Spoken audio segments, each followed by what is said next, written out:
Hello, guys. Welcome back to the Mission Empowered podcast with me, your host, Emily, and this is my birth story part 2. So, wow, I was completely taken back by how um how much my first part of my birth story was going to affect everyone. Like, I got so much feedback from it, all really positive, but like so much different input. So people saying it helped them come to terms with their birth because their birth was very similar to mine, and they felt like they hadn't like processed it or come to terms with it, or even now this is something that didn't even cross my mind, but like they felt like because I went through that induction process and the birth was so far away from what I wanted and then ends in a C-section, it can feel, and this is something that never went through my head, but it can feel sort of like almost not natural, because what I've realised now is posting my birth story, all the other birth stories I sort of listened to were what let's call like the perfect birth. So they were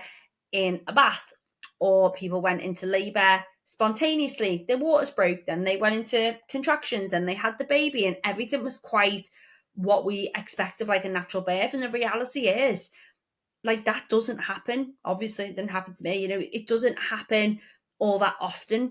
For whatever reason, there are a lot of complications that can go into giving birth. But I realized that putting my birth story out, I just put it out there because I feel like I've shared a lot about my pregnancy, and I wanted to share about my own postpartum. Like, that was the level that I wanted to put that story out there. But the feedback that I've had, I've realised like putting that birth story out has been way bigger than what I thought it was going to be. So it's been really lovely to hear people's feedback on it and how it's helped them, and just some people being interested. The most common feedback I got was people were crying.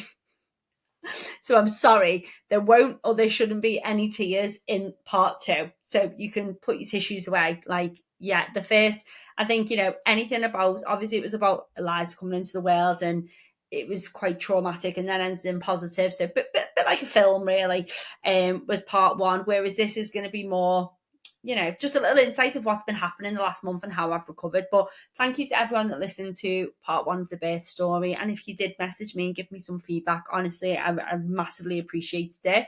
And I'm just so glad. Even, I always do try and look at the silver lining of things and the positive out of situations. And I feel like a huge positive of me having not the birth that I anticipated or wanted has been, hopefully, that podcast is now going to help other people either come to terms with the birth that they had, or just open their eyes into the induction process. I had someone message me saying, I had no idea that is what an induction was. And you know what? Neither did I. So fingers crossed, like anyone listening to that who hasn't had a baby or is just wanting to listen to more of I don't want to say a real birth story. I used that on my last podcast, and I felt like it was the wrong terminology, but a different side of birth that can still end positively. So if you haven't listened to part 1 of the birth story, maybe go and do so. Okay, let's get into part 2.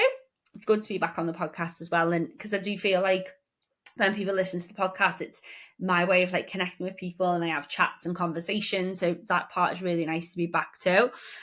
So we are going to cover sort of just where we finished on at the end of part 1. So obviously the end of part 1 was Eliza getting here. It ended in a C-section.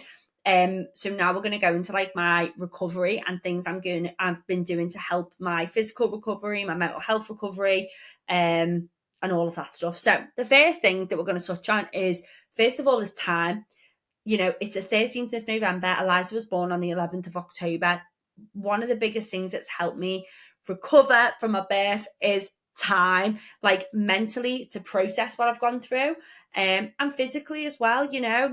I am definitely one of these people who wants to be better right away. I'm not very good at slowing down. I'm not very good at resting, or I've never been really good at it. Even in work, from a work point of view, I'm always like, I will finish something and I'm like, what's next? What do I do next? Come on, keep going. Whereas I have massively learned, and I can take this going forward with all of my clients as well, that in your postnatal journey, the biggest thing that you need to focus on first is time, and just give yourself time to rest, recover, process what has happened and what your body's gone through. Have time to reflect on your pregnancy. I've done a lot of that. I was very open. I didn't love being pregnant, and so many people did say to me, you will miss your bump when you haven't got it. I can absolutely say I don't miss my bump. I don't miss it. It made me feel really uncomfortable. I couldn't sleep properly. And I was just really excited for Eliza to be here. And I still feel like that now.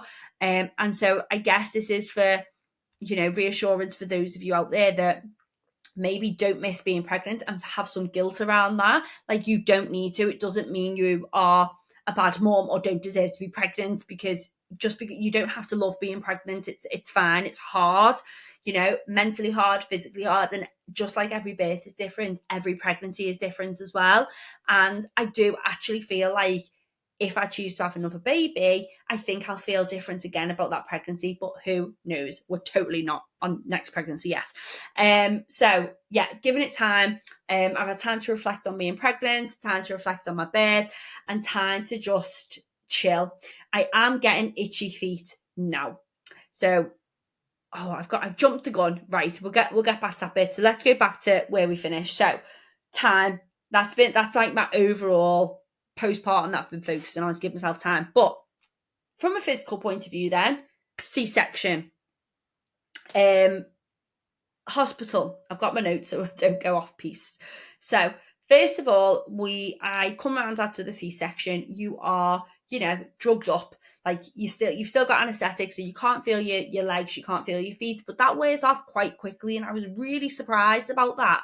So I come out of the operating theatre, and before we went up to like the recovery ward, we were back in our own little room, and it was in that little room that my midwife said, "Can you wiggle your toes?"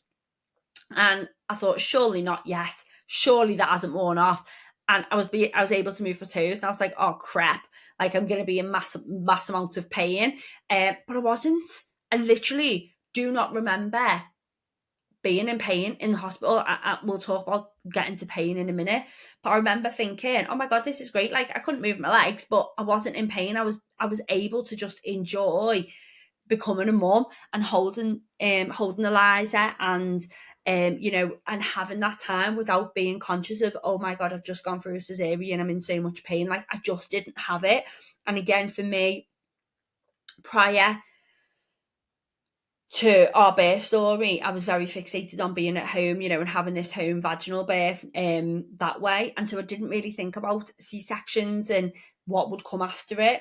I don't know whether I don't know where I sit on the fence, whether I'd advise people to look into it more or not. I personally, and this is something I missed out on the first podcast, felt like I did too much prep, too much reading from going through a pregnancy myself, not from a work point of view. So obviously, being a pre and postnatal specialist, exercise specialist, it is great for me to have that knowledge now. But if I'm just looking at it from a personal point of view, I think I did too much fucking hypnobirthing, too much reading, too much getting into my own head about a C-section being the worst possible outcome, and because it sort of built up dread in me. And what I realized from going through that and coming out the other side is that the anticipation and the thoughts that I was having around a C-section and not having this perfect birth, they were so much worse than actually what I went through. And it was pretty bad what I went through, So yeah, if I could go back and give myself some advice, I'd be like, chill out on the whole living and breathing hypnobirthing, because there are some aspects that absolutely do help. Like the breathing and the relaxing your mind and, connecting with your baby. But there was some aspect where I don't feel like it did help, as in I had no choice really apart from to go through a C-section if I wanted to not have, PTSD from my birth. And hypnobirthing doesn't cover that. And I feel like it should. There should be a section to help your mindset it through. Do you know what? If it all goes to shit and you need to have mass intervention, this is how you deal with it. But it's because I feel like I really lacked in that prepping for that side, and hypnobirthing doesn't give you that. So that was something I just wanted to add into the first podcast. So yeah, where were we up to? aftercare, moving of the legs, wiggling of the toes, pain. I was able to just embrace being a mum, so it was lovely. And that really shocked me. So then, after you obviously still got anaesthetic and stuff, they then take you up to the labour ward, and I was given oral morphine. That was great. So oral morphine, just like it weren't even like medicine, it's like water, just straight in down the hatch. I was high. I sort of was like having conversations, and I remember it, but I remember thinking, fucking hell, I don't even know what I'm saying here. Like that sort of mindset. Wasn't like, incapable of having a conversation or looking after the baby. I was there, but then I sort of like wasn't there at the same time. So my mum and dad and Ollie's mum and dad came up to see us at the hospital. And I remember like talking and thinking, I cannot be asked having a conversation with you guys. Sorry, like that sort of vibe. Mellow, I don't know, mellow morphine, but it was great because I wasn't in pain. I didn't feel any pain, anything at all. So it really helped on that. They then recommend, like, we wanted this. So obviously we had Elijah on the Friday. I did want to go home on the Saturday, and I woke up. You do hear people pressing the buzzer. Can I have some more morphine? Can I have some more morphine? And they did say to me, look, if you want to go home on Saturday, you can't, we advise you not to have morphine on the day that you're going home, because you do need to start being aware of the level of pain that you're going to be in, what it feels like. So that was sad. But anyway, so I was on morphine on the Friday all through the night as well. Whenever it was due, they just came, and when I started to sort of like feel a little bit, I would press a button, they would give it to me. And then I think I was on like paracetamol and ibuprofen or codeine or something like that as well. So you are on a lot of medication. And I found that the aftercare I had was absolutely amazing. I really couldn't fault it. And I wish that everybody had that experience with the aftercare. I feel very fortunate that I did have great midwives and they were attentive. So medication was kept up quite high. So the pain thing was okay for me. You have a catheter in. So you have a catheter put in, obviously prior to the C-section. This stays in for 24 hours. So they took my catheter out 11 a.m. on the Saturday. And doing what I do and knowing what I know, I was on it with the water. I was chugging the water. And I remember my midwife came and she was like, oh my God, I need to empty your catheter now. Like it was full, and she was running back and forth with the wee bowls, like emptying it, because obviously you can't feel that you're weeing, like with this catheter in. So let's just go into then to when they took the catheter out. So the Friday, I was high as a kite. I was on cloud nine, had my baby girl. It was amazing. Like, I weren't in pain. I was just in bed eating my biscuits. I weren't pregnant anymore. My daughter was here. She was super healthy. It was great. She did a massive, massive punami after about 3 hours of being born. That was quite funny. Well, it wasn't funny. Me and Ollie were like, oh my God, what do we do? The midwives came and they were all laughing because it was just everywhere, bless her. And they were like, at least she held it in. And I was like, yay. But that was quite funny. Anyway, so yeah, the Friday was great. I was just on morphine, weren't in pain. You don't have to move off the bed. And you just like eat and chill and be happy. So that was wonderful. And I got sleep as well, because I was obviously on the morphine. I was sleeping. Babies tend to be have your melatonin in. This is something I found out after, which is quite interesting. So the first night that babies are born, they tend to sleep as well, because they still have a lot of melatonin from you, which is our sleepy hormone. So yeah, I was honestly in a dream world. Ollie went home on the Friday night. That was absolutely fine. He came back Saturday morning, and both me and Eliza were still asleep when he come back. Quite funny. So yeah, Saturday morning came. They said to me, look, we don't recommend you have any more morphine if you want to go home later today. So I was like, oh, okay. And then they say, you do need to get up and you need to go for a wee. You need to remove your scar dressing and get a shower. Now, I don't know if anyone's been through a C-section can relate to this, is thinking, oh my God, what the F, I haven't had kids and this is terrifying me. That bit shit me up, I'm not going to lie. I was like, okay, I've just had the best 24 hours because I've been in bed with a catheter in, eating what I want, cuddling the baby. Please don't make me do anything else. And they were like, no, you need to. But again, aftercare was amazing. The midwife was like, I will help you. Do not worry. Like, you're going to be fine. I will help you go to the toilet. You know, it's going to feel weird. It's fine. Like, you're going to be okay.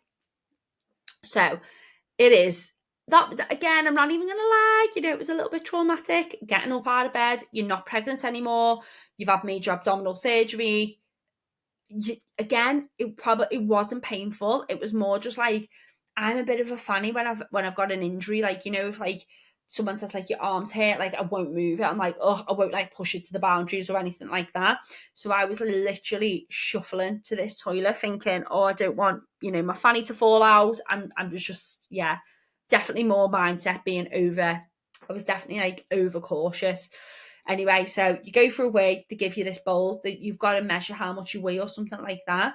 So not only are you feeling uncomfortable to have a wee, you've then got to piss in a paper bowl, which is, you know, out of the ordinary anyway. It's just a very surreal experience. I sit on this toilet and I was like, right, fine, go for a wee. Couldn't fucking wee. Could not wee. I was like, wee. Come on, wee. I never have a problem with like the whole of my pregnancy, weeing constipated, didn't have a problem weeing, nothing. And then I'm like, oh my God, I couldn't wee. And apparently it's to do with, someone might correct me on this, but like having a catheter in or like anesthetic or something, it can just be a little bit weird for your body to regulate to go for a wee again. Because I'll get to that in a minute. No, I'll just touch on that actually now.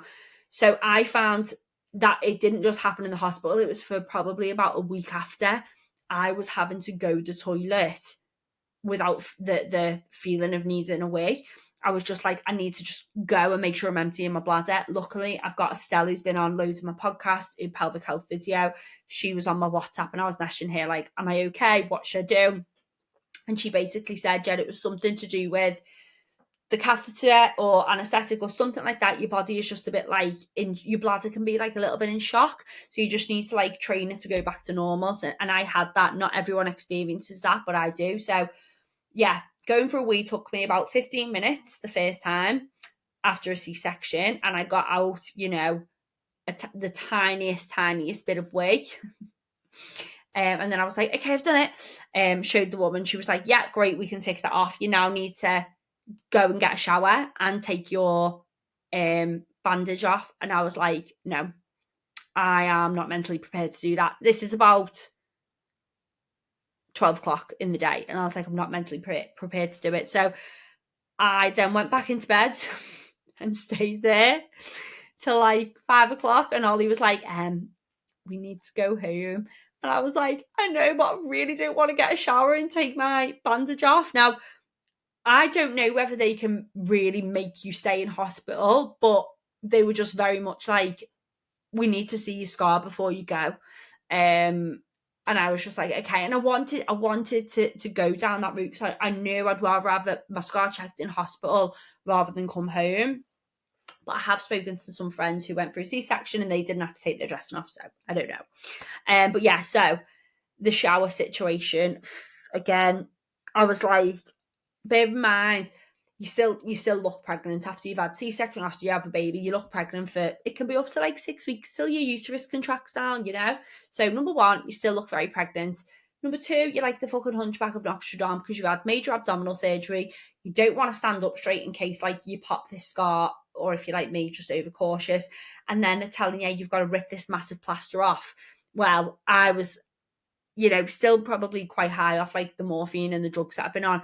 And I was having like these hallucinations that I was going to take this bandage off and I was going to have this big bloody scar and it was going to be like, you know, Edward Scissorhands had done it up and I was just terrified. So I was like, right, come on. So about 6 o'clock, I was like, I'm going. Got all my shit to go and get a shower. And the shower that I had, I'm not joking, I literally was probably like fingertips, don't think I put my shoulders in, and maybe feet. Like, it weren't a shower. I literally was like, yeah, that's me done. I don't need to wash. I really don't want to wash. Bearing in mind I hadn't had a shower since the Tuesday, you know, I was like, I'm fine. I can deal with being smelly. It's fine. So I then had the shower and then I was like, right, I need to get this fucking plaster off. So I started peeling it off. And again, probably took me about 20 minutes to get this plaster off. And when it was off, I was relieved. That is the words I can tell you, is I was so relieved to look at the scar and be like, wow, that's it. That's the scar. That's what we're dealing with. It was like, it's like a hairline. I don't think did I speak about this in the first podcast? If not, I'll just brush over it. Um, but basically, when I was having my C-section, Eliza was a little bit stuck on one side, and they said to me, "We are going to have to, pull a little bit harder to get it out on your left side. So you're probably going to have a little bit of a bigger scar on your left side." Obviously, in the time, I was like, "That's absolutely fine. Like, get the baby out safely." So again, I was thinking, I'm going to have this fucking massive scar up to me bloody eyebrow on my left side, and it is a little bit bigger on my left side. I do have a little bit more swelling still around that side, but again, livable, completely livable.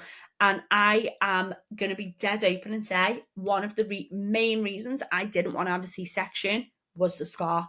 From purely a vein point of view, it was the scar. And let me tell you now, if you are listening to this, you are thinking about a C-section or you're worried about it because of the scar, please don't be. Like, it is absolutely fine. It is so low. It is tiny. Mine weren't even bloody. I was very lucky. Yeah, I wouldn't say it was tiny then. Not teeny tiny, but like, not as big as what you feel like it's going to be.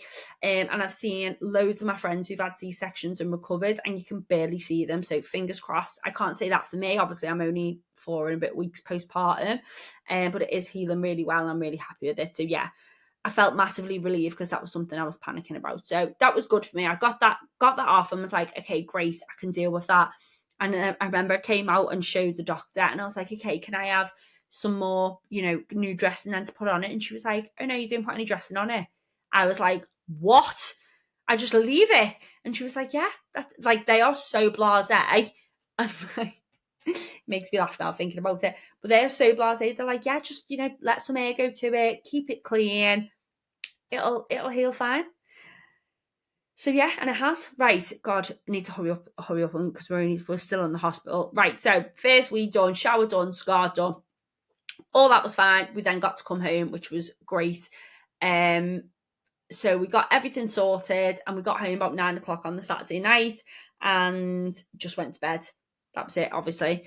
Again, I have to give Ollie his due. He was absolutely phenomenal. If I'm going to cry, it'll be at this point, but I feel like I'm going to hold it together. I could not have gone through the recovery without him. Absolutely not. No way. He did everything. He'll never listen to this podcast, by the way. But like, if I could give him Dad of the Year, Husband of the Century, I literally would.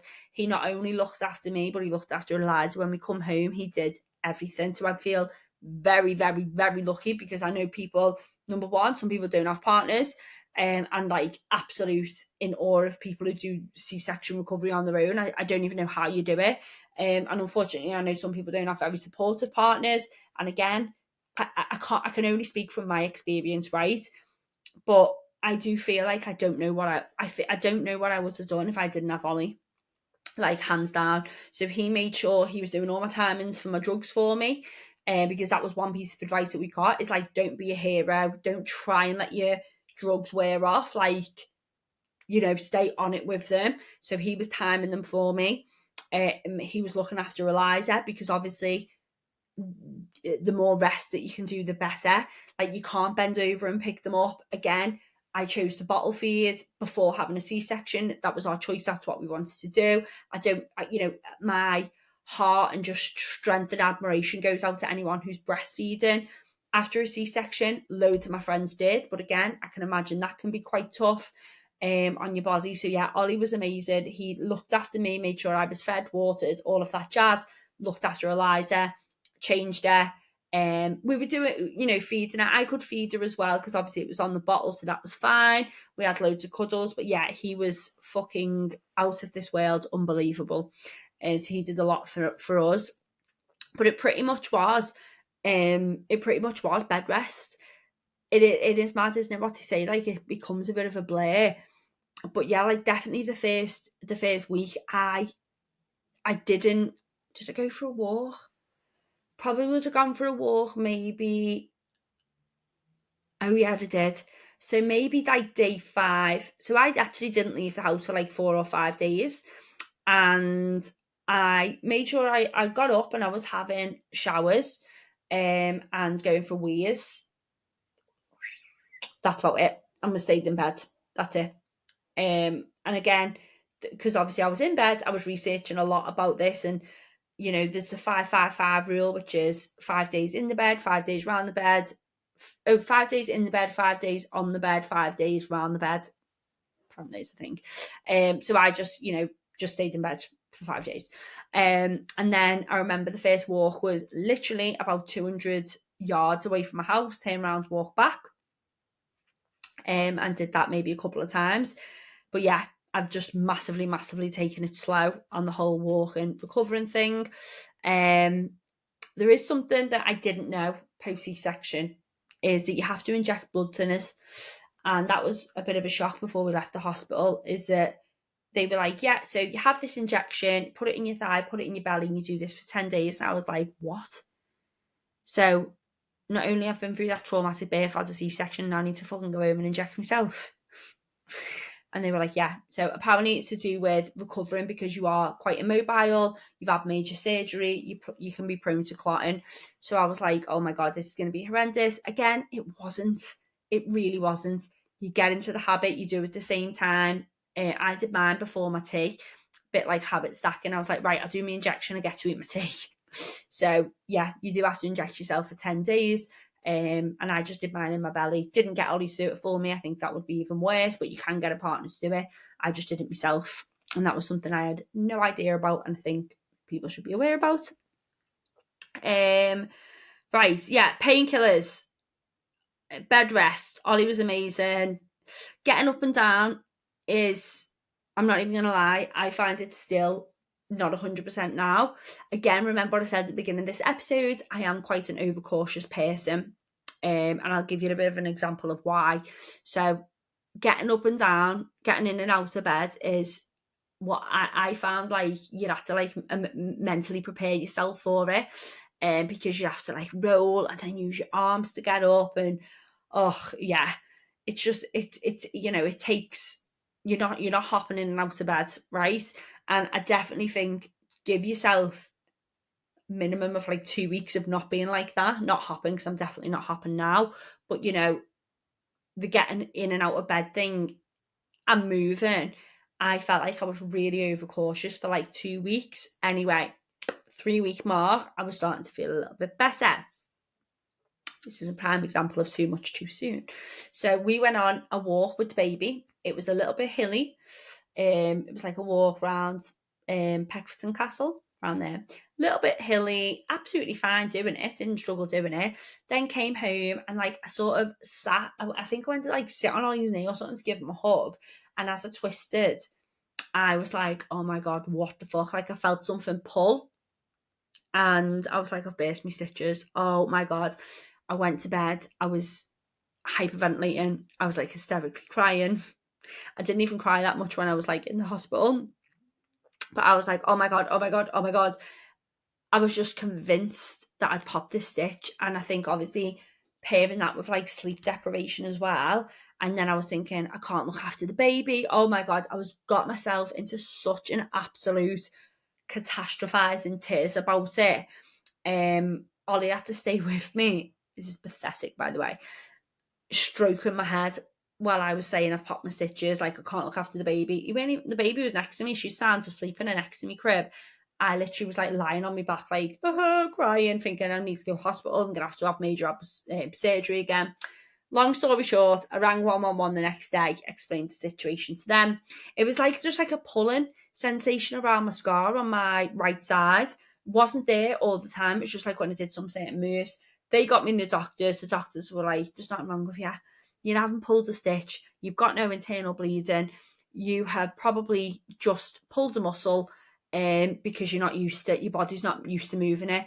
Take it easy. With C-sections, you can start to feel okay and go back into like normal movement when your body's not ready for it. That's all that's happened. So I felt like a total dickhead, obviously. So that is just that was just over 3 weeks, and that really made me go, okay, step back into rest mode. And this is when at the beginning of the pod I was saying about time. Give yourself time, because 3 weeks post major abdominal surgery is not that fucking big amount of time. So it just made me think, just calm it. Don't go out on loads of walks a day. Just still rest, sit down when you can. When you're moving in and out of bed, no hibbity hobbity, like still take your time. And since doing that, I've been absolutely fine. But yeah, that was, again, something that happened to me that I feel like I can then give advice to other people, is just like, really take your time. Even if you feel great at 2 weeks, like, what's the rush? What's the need to be jumping about? There isn't one. So yeah, where are we on now? Okay, so I've covered my little scar pain story. Let's just quickly cover then pain coming away from like the morphine and the painkillers. So I took painkillers religiously every 2 hours or whatever hours it is for like minimum 2 weeks. Yeah, 2-3 weeks every day without fail, all the hours. Like, some people do it less, but not for me. I feel like even now my scar's a little bit tender, and we're 4 weeks postpartum. I think some people have a quick recovery, not a quick recovery, because I don't think it's about that, but just I think it just depends how sensitive you are to pain. And yeah, mine's a little bit tender. It's not sore, it's just a little bit tender now. But I stayed on painkillers for like 3 weeks without, making sure I was on it. Oh my God, I know what I haven't talked about. And it's poo. So we're going to cover that now because it sort of comes in. So obviously, yeah, pain post C-section, fine, manageable. That's how I'd describe it. Yes, it's sore, but it's manageable. Just taking your time, like getting up off the couch and stuff like that.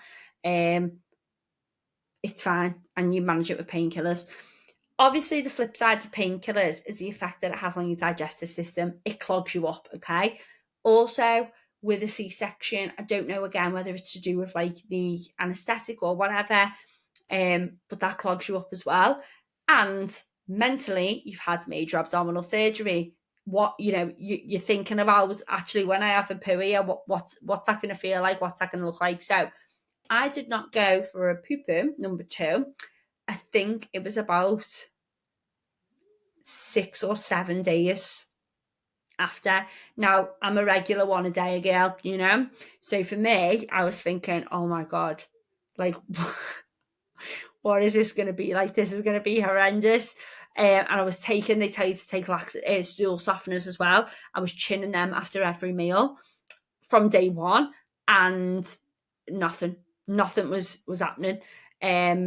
And yeah, so I will just say, I'm not obviously going to go into detail about the poo. Your first poo, it's another mentally challenging episode to go through. Yes, should we just leave it there? Because it is. So that's another thing, is like why I was, really focusing on staying hydrated, eating good food, taking the stool softeners as recommended, is because I was terrified. And yeah, it was just it's just an experience. It's what I imagine maybe a little bit of childbirth to be like. But again, speaking to other C-section mums, everyone has the same experience, and your vagina and your stomach is not going to fall out, even though you think it's going to. But it is a bit of an experience going for a poop after a C-section. Right, we'll move on from that lovely subject. And let me just go through my notes and see where we're at. So we've done all the hospital stuff. First week, sort of pain on the scar, which is fine. Okay, well, let's talk about food then. So food and supplements, where I've been at with that. So the supplements that I'm taking now for postpartum, it's going to sound like a lot, okay? But each of them serves a purpose, and a lot of them I was taking when I was pregnant, before I was pregnant anyway, okay? So the first one that I'm taking, which I do think has been a massive help, is my Simprove, which is my probiotic. Again, I took this the whole time I was pregnant. It's like a live bacteria little shot, and you have that before you eat and drink anything at the start of every day.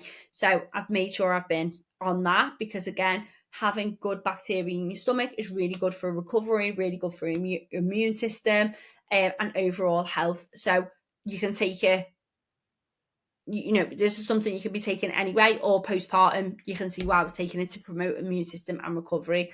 The next thing I've been taking is my Placenta Plus. So I actually saved my placenta and got it made into supplements. So the company that I use is called Placenta Plus. I've spoken to a couple of friends who've done this. The main benefit of it is to so if you think of what your placenta is baby's lifeline when you're pregnant. It is full of nutrients, vitamins, minerals that actually, once you have the baby and they take it out, they just discard it. But I'm not going to say that because I've done research, but I'm just not going to sit here and say they are 100% correct, because this is my outlook on it. There are studies on it that these companies have done to show reduced postnatal depression, reduced postpartum hair loss, postpartum acne, because again, your placenta is full of goodness, pumping it into your body. We lose that obviously quite quickly. We also go through this big hormonal drop, which I'll touch on now. And all of these things that I've read into, and that these taking your placenta after birth can actually reduce, really resonated with me. I was like, yes, I want to give it a go. So they save your placenta, and the company come and pick it up from the hospital. They were really quick. I actually had a picture of my placenta taken, and I was just like, oh my God, that is amazing. And so I got my placenta made into supplements. I don't care whether they work or whether they're placebo, okay? Because they have made me feel better. And the one thing that I will say that I didn't experience or haven't experienced is that massive postnatal hormonal drop, where they say, is it the baby blues that you get on day 3 or day 5 or day 7? Didn't have it. I honestly just didn't have it. I didn't have that down feeling, touch wood. I felt, I feel very lucky to say this, but I felt great. I feel very lucky that I bonded with Eliza straight away. I had, a really good support network with my husband, and I do think all of this plays into like the baby blues and stuff. But when the midwives and the health visitors come and ask me, have you experienced it? I just didn't experience it. The one thing I experienced was 2 weeks after Eliza was born, and we'd had loads of visitors, and I literally just wanted to be with her on my own. And I had a couple of hours where I had a little cry over that, but that's it. And I am like, is it because I've had a great support network, or is it due to these supplements that I felt okay? Because I genuinely felt fine. So who knows? I'll keep you updated on the postpartum hair loss. I'm not sure when that is meant to kick in, but so far so good. So yeah, I've been taking my Placenta Plus tablets again. I got them 48 hours after they got sent off, and as soon as I got them back, I started taking them every day. The next things I've been taking are all things I took in pregnancy and before. So whey protein, okay? So recovery, protein is vital for tissue and muscle recovery. So I've been taking whey protein, collagen protein, which I was taking in pregnancy anyway, to support my skin and to support my muscles and just overall health in pregnancy. I've been taking my omega-3 tablets, my vitamin D3 tablets. I took them when I was pregnant and prior to being pregnant. And I have been taking my creatine still. So creatine, I've done a whole podcast on it, but helps take energy from food and put it into your muscles. Again, I really want to look after myself, my physical self still. So I've been taking my creatine. And then the last thing I've been having is a vitamin C with zinc, which helps with immune system, energy levels. Obviously, your sleep is massively impacted. So I've been taking vitamin C with zinc in as well. And zinc can apparently help with hair and skin, which again, as a side effect of postpartum, is your skin and hair go a little bit of awry.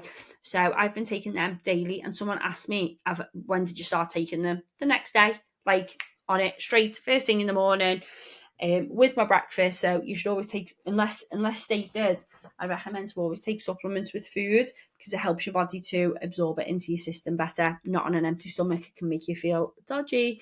So yeah, I always have my shake, which in my shake I have every morning my whey protein, my collagen, my frozen fruit, my milk, and my creatine all in the same shake. And then after that, I take my pills, my omega-3, vitamin D3, vitamin C and zinc.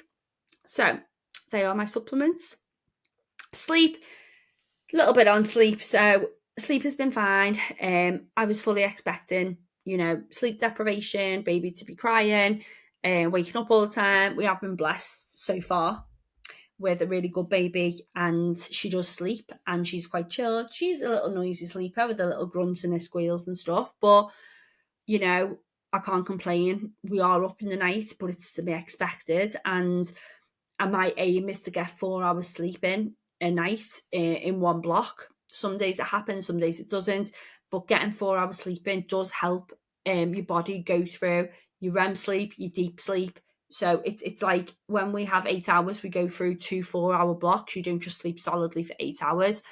And so even just getting one of them is going to help you function a little bit better the next day. So that's what I've been focusing on. Okay, forward planning then. So since Fab, this is our last little bit. This is long, this podcast, isn't it? Sorry. So forward planning for my postpartum journey. So we're on week 4 now.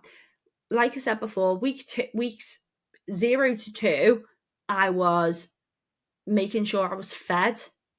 I was doing my supplements. I was loving the baby, being with the baby, being with Ollie. I literally was chilled vibes and didn't care about anything else in the world apart from that my baby was healthy and I was looking after myself. And I'm so glad I did that. And towards the end of week 2, I probably did a little bit too much and ended up in the doctors, as I said. So week 3, I didn't do as little, but I took it back a little bit, still making sure that if I was in bed, I wasn't feeling guilty for being in bed. Because for someone who is normally up at 5 or 6, being in bed till 8 or 9, because my body needs to rest, I found that was creeping in. And I'll be honest, it's still a little bit there now, but I'm trying to be really good that if I'm asleep till that time, it's because I need to be asleep. I'm 4 weeks post major surgery and having a baby and being a mum. If I can sleep. And I think that is a big thing that, I need to take on my own postpartum advice of, is that it's okay to do that. So sleep has been okay. It's a little bit here, there and everywhere, but fully expected. But yeah, definitely Eliza is a good sleeper when she's asleep, so that's good. I've been doing obviously my walking. So coming into week 4 now, my walking, I'm aiming to get between 8 to 10,000 steps a day. I bought myself a new little watch.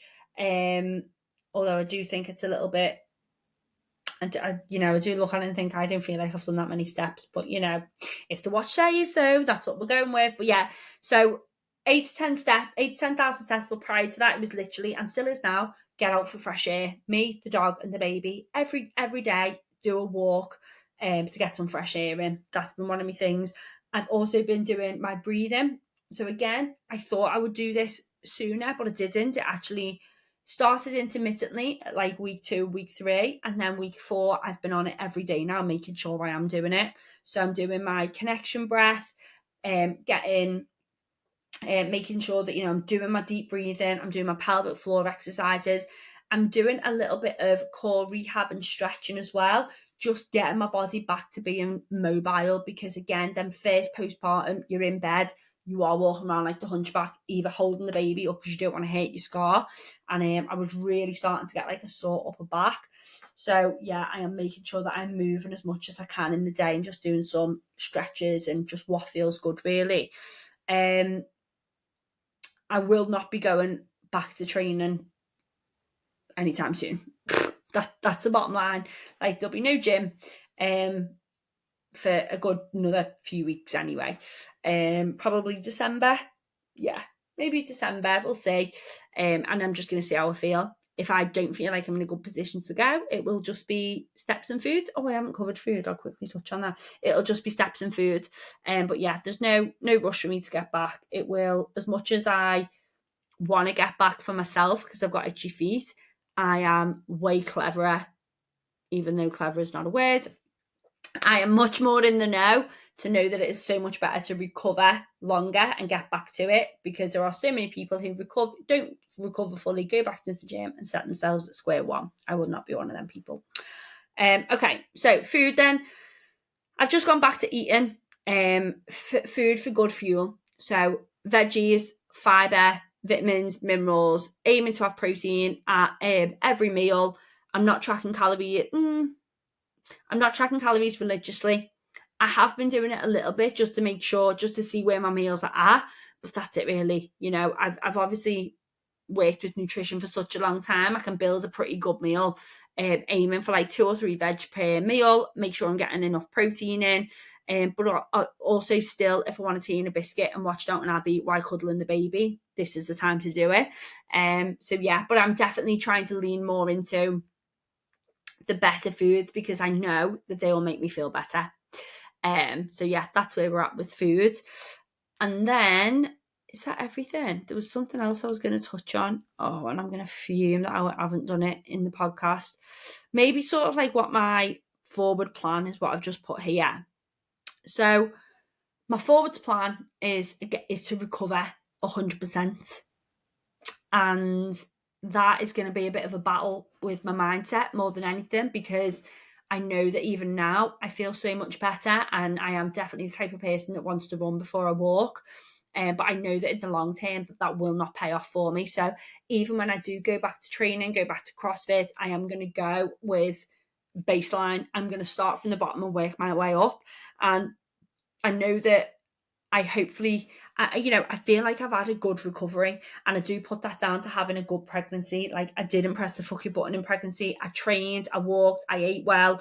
I stayed mobile even when I didn't do the gym like the last 2 weeks. I still made sure I was doing yoga and stretching every day.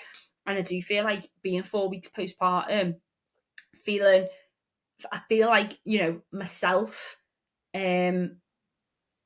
like just normal like myself. I know I'm a mum, but I don't feel like I'm struggling with that side of things. Obviously my body looks different, but again, I know that doing the things that I'm doing my walking, drinking my water, eating my good food, I know that that's going to come back, so I don't feel stressed about that. And I've had a couple of people who messaged me because I put a Q&A on Insta, and people saying how to get rid of the mum pooch. I've been doing these exercises. Unfortunately, like with any, fat loss journey, whatever, like, it's going to take time, and it's being in a calorie deficit, eating the right food. There is no magical postpartum diet that you can go on. You have to have patience postpartum. You have to start at the bottom. Even me being, an experienced gym goer and a fitness coach, what have I said I've been doing? My core exercises, my breathing, my stretching, my mobility, because I know that that's where it starts foundationally. And I know by doing that and not skipping that, I'll be back in the gym and I'll feel stronger and have a great foundation to do so.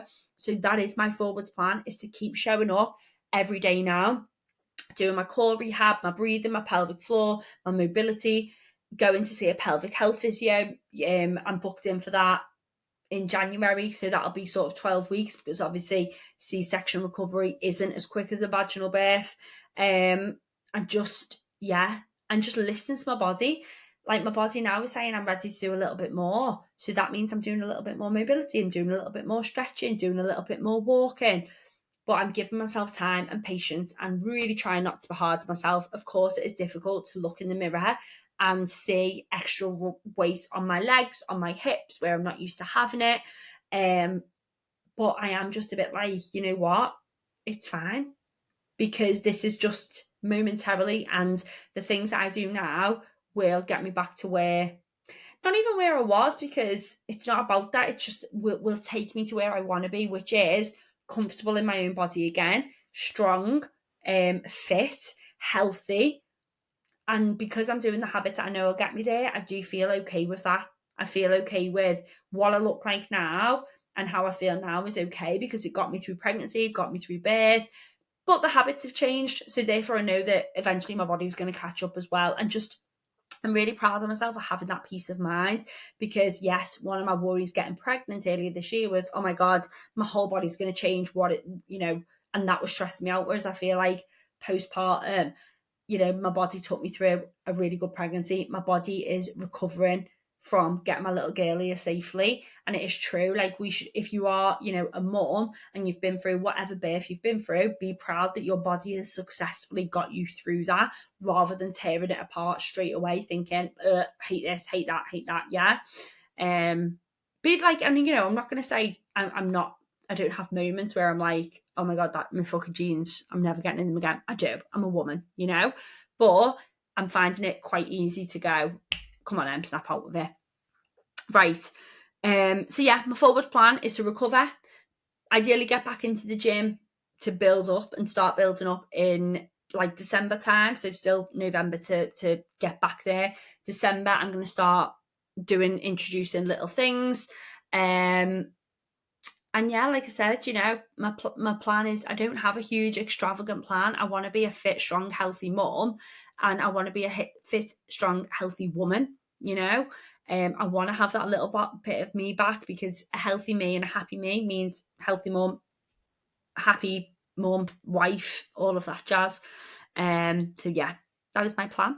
Right, I did have Q&As, so I'm just going to cover two, because I've covered a lot in this episode. So the first one was how to deal with diastasis recti. So diastasis recti is abdominal separation. It happens to all of us by the end of pregnancy. Your abdominals have to make space for the baby. So your linea alba, which is the tissue down the middle, that will stretch. Again, why we talk about not doing exercise is 6 weeks vaginally, or even longer, C-section, or wait until you recover, is because your body will naturally bring your abdominals back together, but it takes time. Okay, it takes time. So again, what I would say, anything sort of abdominally, pelvic floor, and this is something I'm doing, is if you've had a baby, go and see a pelvic health physio. You are not going to get an in-depth check from your doctor unless there's something wrong, which is so sad. But I would recommend to go and see a pelvic health physio, a mummy MOT, which is where they will check you over thoroughly of how your recovery is going, what your diastasis is, because although it can recover, some people's doesn't recover fully, or there can be work that we need to do. But if you are suffering with diastasis, again, it's not about exercise. It comes down to your breathing. What is your breathing mechanics doing? Are you breathing correctly? Are you having good mind to muscle engagement? Are you thinking about what your muscles are doing? That is like a really big thing when it comes to diastasis. There isn't it's not about do this exercise. You have to start, number one, with your breathing and your connection breath, your connection to them muscles. And then the second question, which I did just sort of touch on, was how to get rid of the mum pooch. Listen, right, like I said, it's the same as like any fat loss. Okay, it might be that your fat is distributed a little bit lower, especially after C-section. We've got swelling, we've got scar tissue. God, I could talk so much about that as well, like scar massage, but we'll cover that we'll maybe do that in another episode. But and it can look, what we say is like poochy, but again, over time you can work to minimize it. But it's the same principles of what we would use if you didn't have a baby. It is fat loss, it is exercise, strength training, connection breath, all of this stuff that we would do to create a flatter stomach. If we hadn't had a baby, we do the same with the baby after having a baby. Okay, so please don't get sucked into exercises for mum pooch and stuff like that. The likelihood is it's body fat and it's weak muscles that you need to work on, and so you need to do that over time and not rush it and not overdo it. This specific person said they tried all these exercises and they hurt their back. That's your body saying too much, way too much. Okay, start with your breathing, a calorie deficit, getting your steps in. That's going to put you in in fat loss while your body's recovering post baby. Okay, I think we'll leave it there. 54 minutes, an hour. Wow, I need to crack on. So yeah, guys, that is my postpartum journey in a nutshell. Not in a nutshell, in a massive fucking tree because that was long. But yeah, I hope you found it interesting. As always, I probably haven't covered anything. I'm going to be fuming that I haven't spoke about like scar massage and stuff, but we're not there yet for me. I'm 4 weeks, things like that, because that was another thing someone was asking me. Silicone patches, anything to do with like messing with my scar, I am waiting till 6 weeks, because that is what's recommended for your body to internally heal, for your scar to heal, mentally heal. So that's what I'm doing. I'm in my healing era. And then maybe when I get to 6 weeks, 8 weeks, I'll jump on and do another pod about C-section massage, scar massage, silicone products that I'm using, all of that jazz. But for now, we are resting, still in our mum bubble, but I'm now starting to think about how am I bringing me back to be my best version. So hopefully that is what's come across.